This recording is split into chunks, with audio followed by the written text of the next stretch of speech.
আমলের মধ্যে সবচেয়ে ওজনী এবং ওয়েটফুল আমল, সবচেয়ে ভারী আমল হলো বান্দার উত্তম আচরণ, সুন্দর চরিত্র।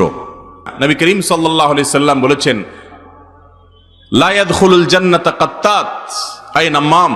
যে ব্যক্তি চগলখড়ি করে, এর কথা ওর কাছে লাগায়, ওর কথা এর কাছে লাগায়, সবার কাছে ভালো সাজে, সামনে আসলে সাধু সাজে, পেছনে গেলে দুর্নাম করে, এই রোগের মানুষ, এই বদনামি করা মানুষ, একজনের কথা আরেকজনের কাছে লাগালাই করা মানুষ, সামনে গিয়ে আরেকজনের দুর্নাম, আবার তার কাছে গিয়ে এই লোকের দুর্নাম করা মানুষ, এরা কখনো জান্নাতে যেতে পারবে না। না, আপনি যদি জান্নাতি হতে হয়, মুত্তাকি হতে হয়, আপনি যদি আপনার আখলাকটাকে উন্নত করতে পারেন, যেই উন্নত আখলাক মিজানের পাল্লায় সবচেয়ে ভারী হবে।